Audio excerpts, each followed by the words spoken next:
विद्युत में हम अब पदार्थों को इस प्रकार से अब पढ़ेंगे कि वे पदार्थ विद्युत को अपने में से प्रवाहित होने देते हैं या नहीं देने देते हैं। करने का अर्थ यह है कि विद्युत चालकता के आधार पर, या ऐसा कहें कि पदार्थ को जो है विद्युत प्रवाहित होती है तो, और विद्युत प्रवाहित नहीं होती है तब, इन स्थितियों में पदार्थों को कैसे बांटा गया है, क्या कारण है, क्या सभी पदार्थों में से विद्युत का प्रवाह हो जाता है या किसी पदार्थ में विद्युत का प्रवाह नहीं होता है, यदि होता है तो क्यों होता है, नहीं होता है तब ऐसी क्या स्थिति है। ये सब बातें इनमें पहले देखते हैं चालक को। जैसा कि बताया गया है कि प्रत्येक पदार्थ जो है वह अणुओं से मिलकर के बना हुआ होता है। अणु जो है एक या एक से अधिक परमाणुओं से, उनकी संरचना की व्याख्या यदि हम देखते हैं तो उसमें बताया गया कि उसका समस्त भार या द्रव्यमान जिस स्थान पर केंद्रित रहता है उसको नाभिक कहा जाता है। नाभिक में जो कण पाए जाते हैं उसको प्रोटॉन और न्यूट्रॉन कहा गया। ये सब चीज़ें बताई गई हैं। साथ ही साथ यह भी बताया गया कि उसके चारों ओर एक अन्य कण जो है विभिन्न ऊर्जा स्तर में चक्रण लगाता है, जिसे इलेक्ट्रॉन कहा गया। नाभिक से ये नाभिक है तो ये अलग अलग जो कक्षा हैं, यहाँ से इनकी जो दूरी है, ये जैसे हम इलेक्ट्रॉन मान लेते हैं, ये इलेक्ट्रॉन है तो इसकी दूरी जो है नाभिक से अलग अलग है। इस दूरी के आधार पर इन दोनों के बीच में जो लगने वाला बल का मान है वह भी अलग अलग होता है। यह नाभिक इस पर आकर्षण बल लगाता है बाकी की अपेक्षा ज़्यादा। वह इलेक्ट्रॉन जिसके लिए नाभिकीय दूरी का मान कम है उसे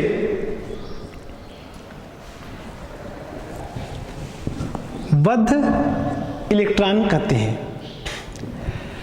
जैसे जैसे दूरी बढ़ते जाएगी वैसे वैसे आकर्षण का मान कम होते जाता है, और आकर्षण का मान कम होने से वह इलेक्ट्रॉन जिसे कि बाह्य कोश का भी इलेक्ट्रॉन कहें, सबसे बाहर जो है उस पर लगने वाला आकर्षण का मान कम होता है, तो वह ऐसा इलेक्ट्रॉन कम ऊर्जा पा करके उस पदार्थ से बाहर जा सकता है। ऐसे इलेक्ट्रॉन को मुक्त इलेक्ट्रॉन भी कहते हैं। चालक के संदर्भ में देखा जाए तो चालक जो पदार्थ हैं उन पदार्थों में इन मुक्त इलेक्ट्रॉनों की संख्या ज्यादा होती है। चालक पदार्थों में मुक्त इलेक्ट्रॉनों की संख्या ज्यादा होती है। जब ऐसे पदार्थों में बाह्य विद्युत क्षेत्र लगाया जाता है तो यह इलेक्ट्रॉन उस क्षेत्र के प्रभाव में आने के कारण अधिक गति करते हैं, ऊर्जा पा जाते हैं, और जिससे इन पदार्थों में विद्युत का प्रवाह होने लगता है। अर्थात हम कह सकते हैं कि चालक पदार्थ जो है वह क्या करता है, चालक विद्युत को प्रवाहित होने देता है। विद्युत धारा का चालक में क्या होता है, प्रवाह होता है। कुछ पदार्थ ऐसे हैं जिनमें इलेक्ट्रॉनों की संख्या, कैसे इलेक्ट्रॉनों की संख्या, मुक्त इलेक्ट्रॉनों की संख्या। मुक्त इलेक्ट्रॉनों से तात्पर्य वे इलेक्ट्रॉन जिनका नाभिक के साथ आकर्षण कम है, अर्थात ऐसे इलेक्ट्रॉन जो अल्प ऊर्जा पा करके ही आगे गतिमान होते हैं, उन इलेक्ट्रॉनों की संख्या कुछ पदार्थों में कम रहती है, अभाव रहता है, जिसके कारण वैसे पदार्थों को जब विद्युत क्षेत्र में रखा जाता है तो वहां पर वे पदार्थ अपने में से होकर के विद्युत को प्रवाहित होने नहीं देते, क्योंकि उनमें इलेक्ट्रॉन का अभाव है। तो विद्युत क्षेत्र में रखे जाने पर उसमें विद्युत धारा का प्रवाह होता है क्या? नहीं। ऐसे पदार्थों को कहा जाता है विद्युत रोधी। इन पदार्थों को क्या कहते हैं? विद्युत रोधी। ये पदार्थ में क्या होता है? इन पदार्थ में विद्युत धारा का प्रवाह जो है नहीं होता। चालक में विद्युत धारा का प्रवाह क्या होता है? होता है। विद्युत रोधी को परावैद्युत भी कहते हैं। अब चालक के अंतर्गत जैसे धातुएं, तांबा ले गए, ले लिए, चांदी हो गया, है ना। विद्युत रोधी में क्या ले लेंगे? रबर हो गया, कांच हो गया।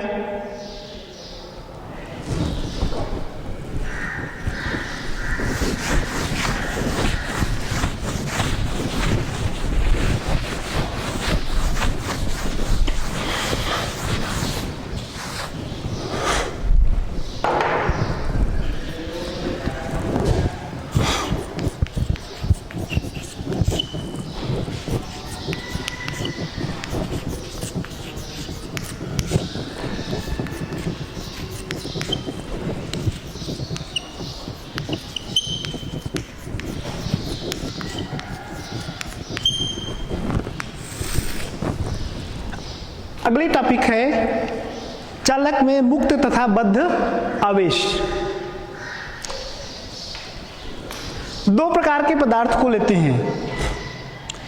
एक पदार्थ जो है वह चालक जिस पर कि आवेश है, अर्थात आवेशित चालक। दूसरा पदार्थ जो है अनावेशित विद्युत रोधी।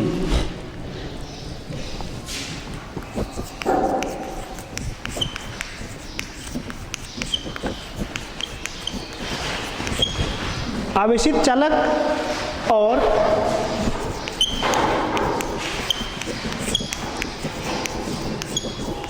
अनावेशित विद्युत रोधी। दो पदार्थ ही है। अब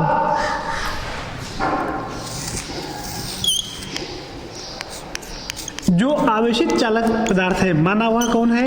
ए। दूसरा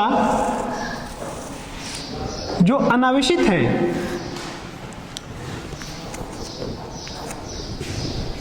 दूसरा पदार्थ बीसी। अब ध्यान देना थोड़ा, इस पर क्या है? पदार्थ है पर आवेश है या नहीं है? है। बीसी में आवेश है क्या? नहीं। जब हम ए को बी सी के करीब लाए, दूसरे शब्दों में आवेशित पदार्थ को अनावेशित विद्युत रोधी के करीब लाते हैं, तो क्या होता है? उस दूसरे पदार्थ का वह सिरा जो आवेशित पदार्थ के नजदीक है, वहां पर आवेशित पदार्थ पर जो आवेश है उसका विपरीत प्रकार का आवेश आ जाता है। यहाँ पे कौन सा आवेश है? धन। इसका विपरीत यहाँ पर क्या आ गया? ऋण आवेश। तथा दूरवर्ती सिरे पर जो है समान प्रकार का मतलब यहाँ पर आ गया धन आवेश आ जाता है। इस क्रिया को कहते हैं स्थिर विद्युत प्रेरण। क्या?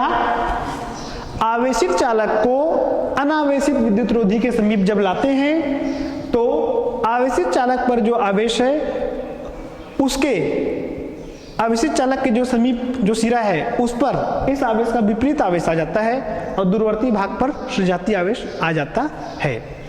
यह क्रिया कहलाती है स्थिर विद्युत प्रेरण।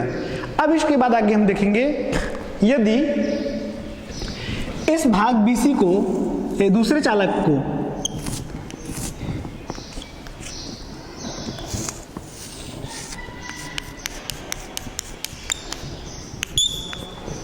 ये पहली स्थिति मान लेते हैं इसको, ये पहली स्थिति, इसको चित्र ए के द्वारा व्यक्त कर लें, ये पहली स्थिति है। दूसरी स्थिति,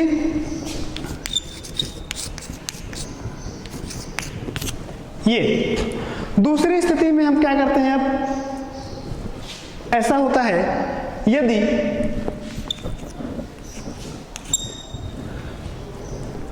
जो अनावेशित विद्युत रोधी था, जिस पर कि अब स्थिर विद्युत प्रेरण क्रिया के कारण आवेश उत्पन्न आ गया है, उसके उस सिरे को जो आवेशित चालक ए का दूरवर्ती सिरा है, अर्थात यहां इसके अनुसार ये सिरा सी, उस सिरे को क्या कर दिए, पृथ्वीकृत कर दिए, पृथ्वी में अर्थिंग बोलते हैं जो। तो होता क्या है, यहां से यहां पर पहले कौन था, सी पर कौन सा आवेश था, प्लस। तो पृथ्वी से इलेक्ट्रॉन आते हैं इस भाग पर, पृथ्वी में जोड़ दिया गया, ये इलेक्ट्रॉन आकर के सी पर जो आवेश था, कौन सा आवेश था, धन आवेश, उस धन आवेश को क्या कर दिए, समाप्त कर दिए। ठीक, उसको क्या कर दिए, समाप्त कर दिए। यहां पर बचा कौन, ये ऋण आवेश इधर गया क्या, नहीं। क्यों, क्योंकि यह ऋण आवेश इस चालक एक पर जो आवेश है, उस आवेश की क्या है, उस आवेश के प्रभाव में है। कौन से प्रभाव में है, आकर्षण। तो इस आवेश को हम कौन सा आवेश कहेंगे, बद्ध आवेश। कौन सा आवेश, बद्ध आवेश। इसमें से कौन सा आवेश पृथ्वी में चला गया, प्लस। वह आवेश जो पृथ्वी में चला गया, उसको कौन सा आवेश कहा जाएगा, मुक्त आवेश। तो यहां पर जो आवेश पृथ्वी में गया है ना, उस आवेश हम क्या कहेंगे, मुक्त आवेश। ये अब देखो, यदि तीसरी स्थिति, यदि चालक ए को अब इस स्थिति के बाद, यानी यहां पे जोड़ने के बाद इसको हटा दिया जाए, इसको क्या किया जाए, हटा दिया जाए, तब क्या होगा, तब BC पर जो आवेश यहां पर इसके आकर्षण में था, अब तो इसको हटा दिए तो आकर्षण खत्म हो गया, तो ये आवेश क्या हो गया, पूरे में फैल गया। यहां पर आवेश पूरे भाग में आ गया, यहाँ पे क्या हो गया, पूरा का पूरा ऋण आवेश हो गया। ऋण आवेश क्यों हो गया, क्योंकि ये आवेश फैल गया, इसके अलावा पृथ्वी से भी ऋण आवेश आया, अतः यहाँ एक पूरा भाग कैसा हो गया, ऋण आवेशित। अगर ये सब काम नहीं करते, इतना काम नहीं करते, इसको यहाँ पे लाए, फिर से शुरुआत स्थिति ध्यान दो, चालक ए को BC के करीब लाए, तो यहाँ पर ऋण आवेश और यहाँ पर धन आवेश आया। अगर इसको हम हटा देते तुरंत, तो क्या होता, इस ऋण और धन एक दूसरे को क्या कर देते, समाप्त कर देते।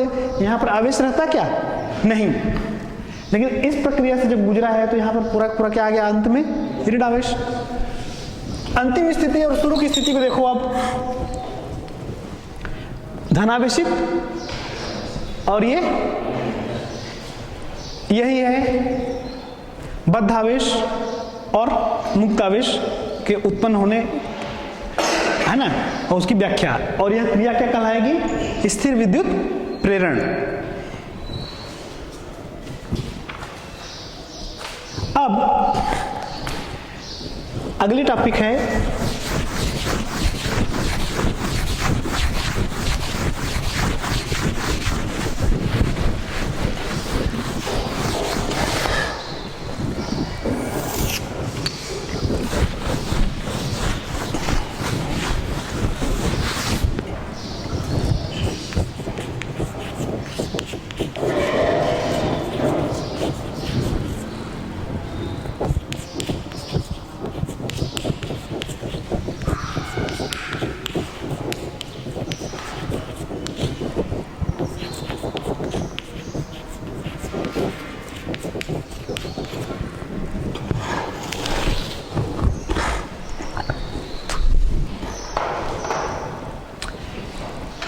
स्थिर विद्युत क्षेत्र में चालक का व्यवहार।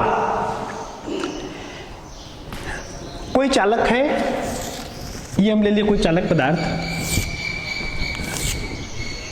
कहाँ पर है ये? कोई किसी विद्युत क्षेत्र में। माना कोई चालक पदार्थ है, वह विद्युत क्षेत्र में रखा हुआ है। प्रारंभ में ही बताया गया था कि चालक पदार्थ में किनकी संख्या अधिक होती है? मुक्त इलेक्ट्रॉनों की संख्या अधिक होती है। जब इस पदार्थ को विद्युत क्षेत्र में रखा गया, ये क्षेत्र ऐसे है, ये बाह्य विद्युत क्षेत्र है। हमको यहाँ पे व्याख्या के अनुसार दो प्रकार का क्षेत्र लेना पड़ेगा, इसलिए बाह्य क्षेत्र को मान लेते हैं ई। जीरो संकेतन कहो या ओ संकेतन कहने से ज्यादा थोड़ा उचित रहेगा, आउट है ना, यानी बाह्य। ये भाग पूरा क्या हो गया? धनावेशित, और ये ऋणात्मक। इस क्षेत्र में एक पदार्थ रख दिए, तो यह पदार्थ क्या होगा? अभी स्थिर विद्युत प्रेरण बताया गया, उस हिसाब से हम देखते हैं। तो यहां पर धन है, तो इस जगह पे क्या आएगा? ऋण आवेश। ये कैसा हो जाता है? अब दूरवर्ती वाला भाग कैसा हो जाता है? ठीक है। इस प्रकार से इस चालक में क्या हुआ? इस चालक में जो है इधर ऋण और इधर धनावेश आ गया।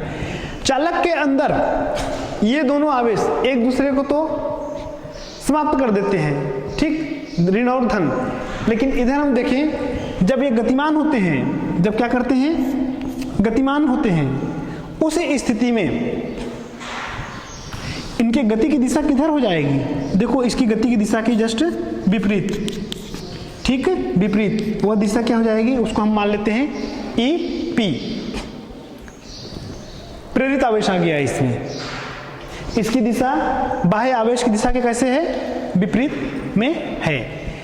इस प्रकार से कुल तीव्रता E, कुल तीव्रता मतलब यहां बाहर में कुल तीव्रता कितना होगा? तो कुल तीव्रता के मान में कमी हो जाती है। कैसे कमी हो जाती है? इधर से विद्युत क्षेत्र का तीव्रता है E, उसमें फिर इधर से तीव्रता आ गई EP, तो इस दिशा में कुल तीव्रता बराबर दिशा विपरीत है। कुल का अर्थ तो हम लेते हैं टोटल योग। विद्युत क्षेत्र तीव्रता एक सदिश राशि है, तो योग जब करेंगे तो हमको सदिश के नियम पे चलना पड़ेगा। तो उस हिसाब से यहाँ पर क्या आ जाएगा?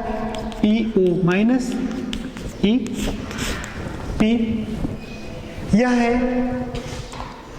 अब स्थिर विद्युत क्षेत्र में चालक का व्यवहार, ये तो सामान्य व्याख्या हो गया। व्यवहार क्या क्या है इसका, कैसा व्यवहार है? तो इसमें चालक के अंदर कुल आवेश शून्य होता है। अंदर इसके अंदर कुल आवेश शून्य क्यों होता है? क्योंकि उसके अंदर कोई तीव्रता नहीं है।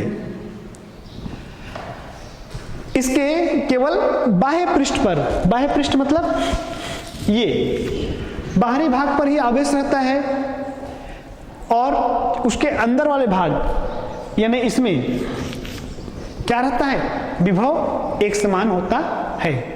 ये कुछ टॉपिक्स इसमें गुणधर्म थे किसका? स्थिर विद्युत में चालक का व्यवहार। आगे हम देखेंगे इसमें स्थिर विद्युत आवरण।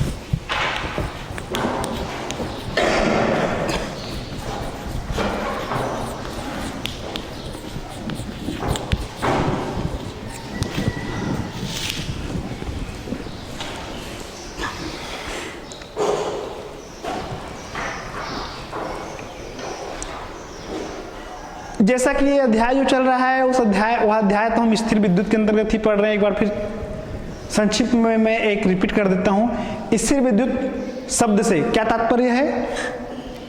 वह विद्युत ऊर्जा जहां पर आवेश किसी पदार्थ में क्या है? स्थिर अवस्था में है, ठीक है, गतिमान नहीं है, वह हो गया स्थिर विद्युत। इसके अंतर्गत हम विषय जो पढ़ रहे हैं वही। तो इसमें आगे एक शब्द है आवरण, उसको सामान्य व्याख्या लेके चलते हैं। सामान्य जैसे साइंस प्लस अन्य विषय में जैसे हैं, आवरण मतलब कुछ है ढकना, ऐसा शब्द आ रहा है ना। ये तो सामान्य शाब्दिक व्याख्या टाइप से हो गया। अब हम देखते हैं कि क्या यह शाब्दिक व्याख्या इस टॉपिक के अनुरूप बनता है या उससे कुछ हट करके है, उसको देखना है। देखो, गॉस का अनुप्रयोग बताते समय बताया गया था, किसी गोलीय चालक को यदि आवेश दिया गया तो वह आवेश कैसा गोली चालक, जो अंदर से खोखला है, ठोस गोला नहीं बल्कि अंदर क्या है, खोखला, उसको यदि आवेश देते हैं तो वह आवेश क्या होता है, वह आवेश उसके बाहरी पृष्ठ पर वितरित हो जाता है एक समान रूप से। अंदर कोई आवेश होता है क्या? नहीं, उसके अंदर आवेश नहीं होता। क्यों? क्योंकि पूरा आवेश क्या हो गया, केवल बाह्य पृष्ठ पर एक समान रूप से वितरित हो गया। अतः उसके अंदर में आवेश का मान क्या हुआ, शून्य। और जब आवेश है ही नहीं तो विद्युत क्षेत्र होगा क्या? नहीं। विद्युत क्षेत्र से तात्पर्य तो वही है ना, किसी आवेश, उस आवेश के चारों ओर उसका प्रभाव। तो यहां पर विद्युत क्षेत्र भी क्या हुआ, शून्य। तो ऐसे इस प्रकार की कंडीशन में यहां पर, कहां पर, इस खोखले भाग के अंदर विद्युत क्षेत्र का समाप्त हो जाना या अनुपस्थित रहना, दोनों भाग, समाप्त हो जाना या अनुपस्थित रहना, क्या कहलाता है? यह कहलाता है स्थिर विद्युत आवरण। यह तो गोली चालक का हो गया। यह घटना इस प्रकार की हर कंडीशन के लिए लागू होता है। जैसे कोई पदार्थ है, उसमें उसके अंदर ये गुहिका है, गुहिका शब्द, ऐसा भाग जो अंदर में कैसा है, खोखला। ऐसे पदार्थों में भी जब आवेश जाता है तो वह आवेश, लेकिन इस अंदर वाले भाग पर क्या होगा, तीव्रता शून्य, विद्युत क्षेत्र रहेगा नहीं, अनुपस्थित रहेगा। वह आवेश कहाँ हो जाएगा, उसे केवल बाहर में ही वितरित हो जाएगा।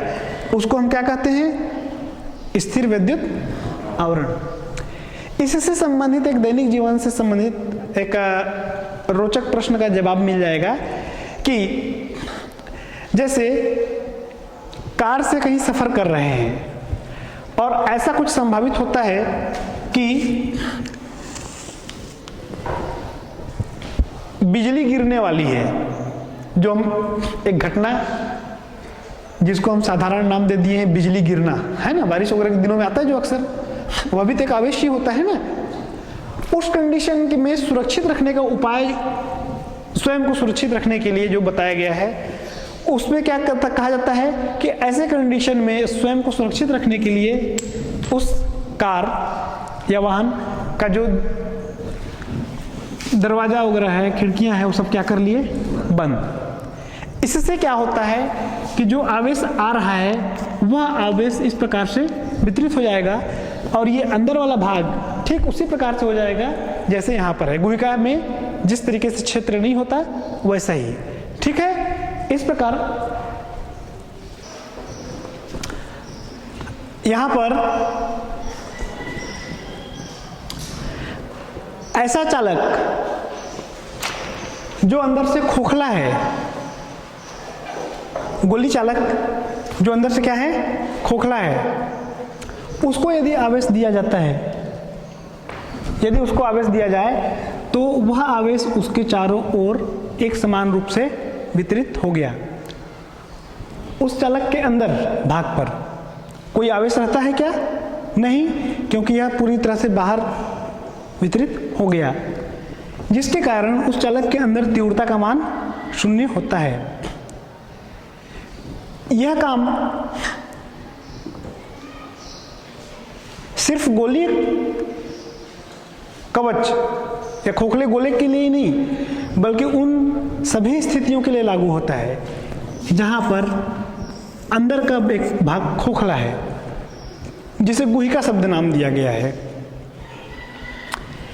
यहाँ पर भी जैसे ये इस भाग पर पूरा आवेश जो है बाहर वितरित हो गया और अंदर कोई आवेश नहीं है, इसलिए अंदर की तीव्रता शून्य। इस प्रकार के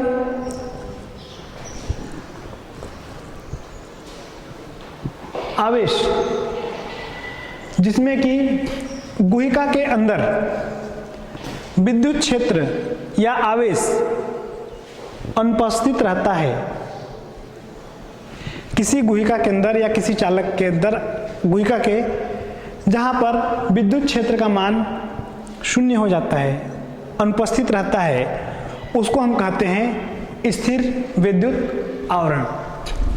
तो ये हो जाएगा स्थिर विद्युत आवरण। कैसे परिभाषित करेंगे? किसी गुहिका के अंदर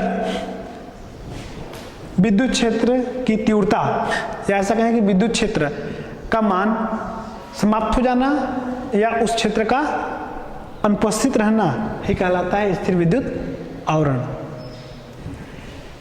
इससे संबंधित दैनिक जीवन से संबंधित एक उदाहरण है, जैसे कि कार में जब हम ड्राइविंग करते हैं और ऐसा कुछ संभावना रहता है कि बिजली गिरने वाली है, जो कि एक आवेश, तो उस कंडीशन में यह निर्देश करता है कि ऐसी स्थिति में हम जो है अपने आप को सुरक्षित रखने के लिए क्या करें कि कार को जो है खिड़की दरवाजे जो सबको क्या कर दें, बंद कर दें। उस कंडीशन में क्या होता है कि जो आवेश आ रहा है वह आवेश, विद्युत आवेश जो है वो केवल बाह्य पृष्ठ पर वितरित हो जाता है, आंतरिक पृष्ठ पर नहीं जाता। आंतरिक पृष्ठ मतलब कि अंदर की ओर नहीं जाता, जिससे वहां पर विद्युत क्षेत्र नहीं रहता, और विद्युत क्षेत्र नहीं रहने के कारण हमको विद्युत क्षेत्र का आभास अर्थात विद्युत के जो झटके कहा जाए, है ना, वो हमको नहीं लगते और हम सुरक्षित रहते हैं।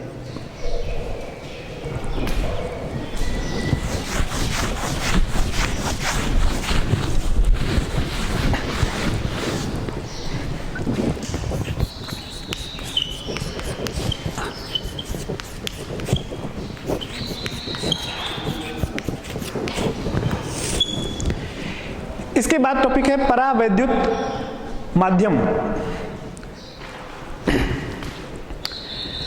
परावैद्युत माध्यम से पहले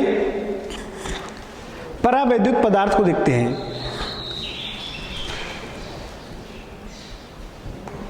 प्रारंभ में ही बताया गया है तुमको, जो चालक बताया गया था जो कि अपने में से विद्युत को प्रवाहित होने देता है, और एक अन्य पदार्थ की चर्चा की गई थी, विद्युत रोधी, जो विद्युत को प्रवाहित होने नहीं देता।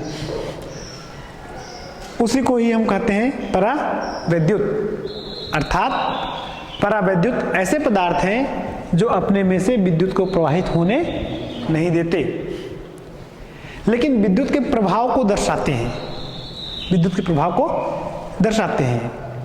हम जानते हैं कि प्रत्येक पदार्थ अणुओं से मिलकर के बना हुआ होता है, अणु परमाणुओं से मिलकर के बने होते हैं, और उसकी नाभिकीय संरचना को समझा जाए तो उसमें नाभिक, जहाँ पर पदार्थ का समस्त द्रव्यमान केंद्रित रहता है, उसमें धनावेशित कण प्रोटॉन होता है, और उसके चारों ओर विभिन्न कक्षों में ऋण आवेशित कण इलेक्ट्रॉन चक्कर लगाते रहते हैं।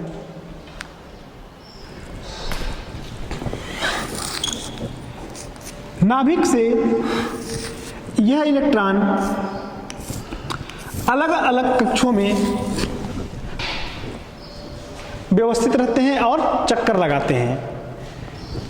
इनकी नाभिकीय दूरी भी अलग अलग होती है। जो नज़दीक में है नाभिक से वह बद्ध इलेक्ट्रॉन कहलाता है, जो दूर है वो मुक्त इलेक्ट्रॉन कहलाता है। यही मुक्त इलेक्ट्रॉन क्या करते हैं, विद्युत के प्रवाह के लिए जिम्मेदार होते हैं।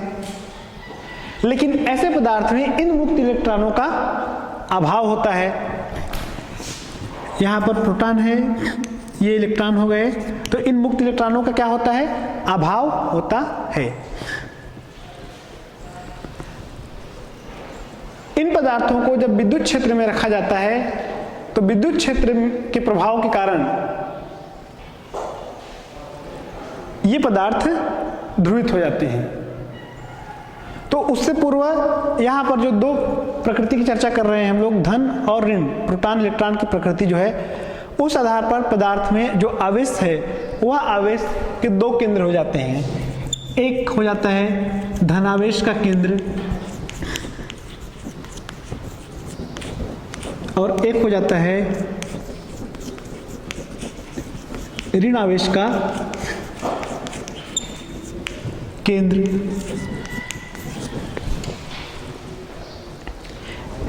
इन आधार पर परावैद्युत पदार्थ को दो भागों में बांट लिया गया, एक ध्रुवीय पदार्थ, ध्रुवीय परावैद्युत, और दूसरा अध्रुवीय।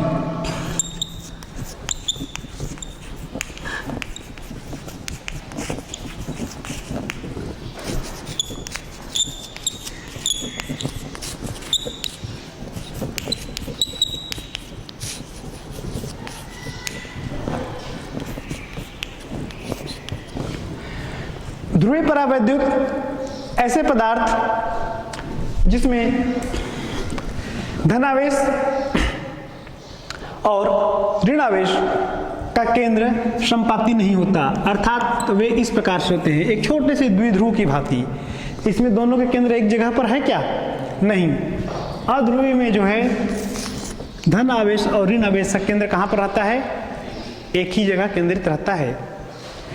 जब ध्रुवीय पदार्थों को विद्युत क्षेत्र में नहीं रखे रहते हैं, उस स्थिति में ये कुछ इस तरीके से रहते हैं।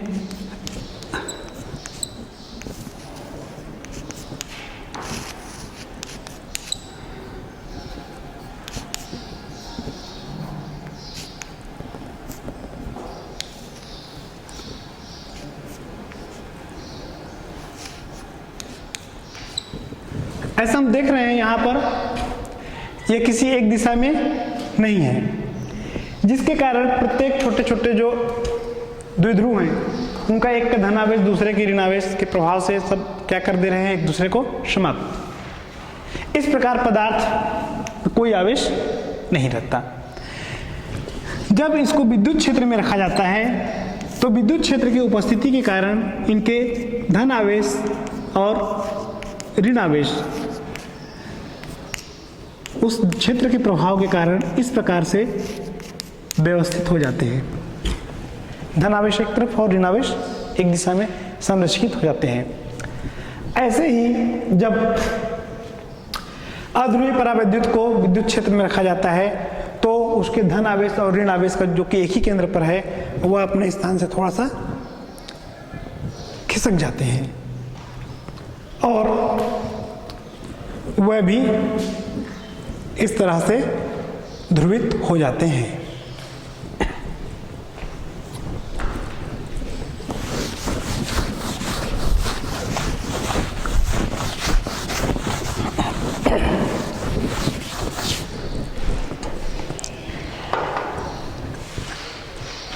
इस प्रकार परावैद्युत पदार्थ को विद्युत क्षेत्र में रखे जाने पर उसके अणु जो है वह, उसके आवेश जो है वो ध्रुवित हो जाते हैं, उनमें ध्रुवण की क्रिया हो जाती है। जब किसी परावैद्युत पदार्थ को किसी विद्युत क्षेत्र में रखते हैं, जैसे यहाँ पर एक संधारित्र की प्लेटों के बीच में रखा गया,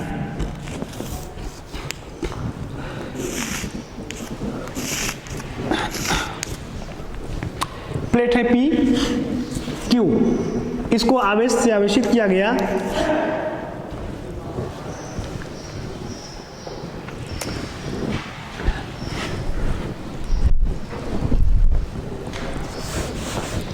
प्लेट का नाम दे देते हैं A B, इसको धन Q आवेश से आवेशित किया गया, जिससे प्लेट A पर धन आवेश आ गया।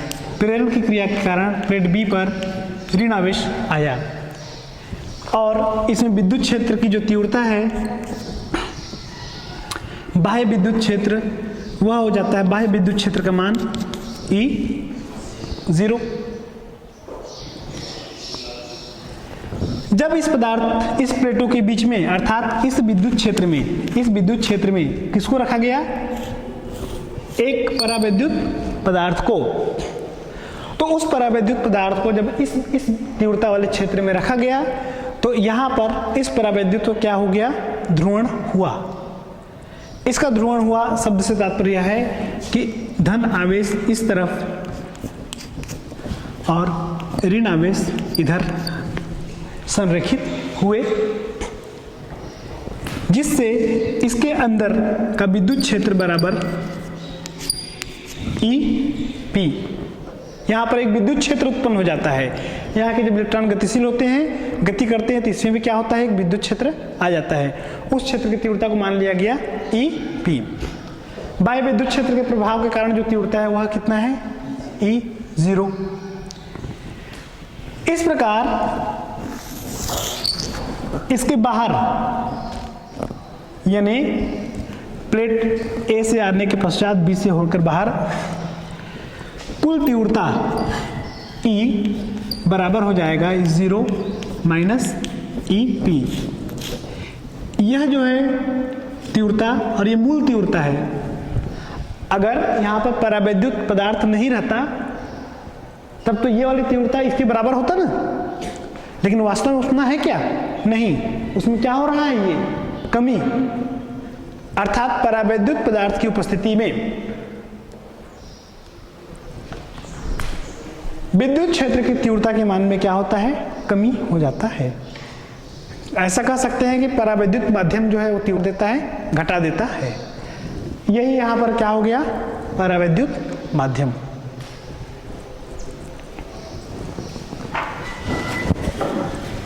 ठीक है, धन्यवाद।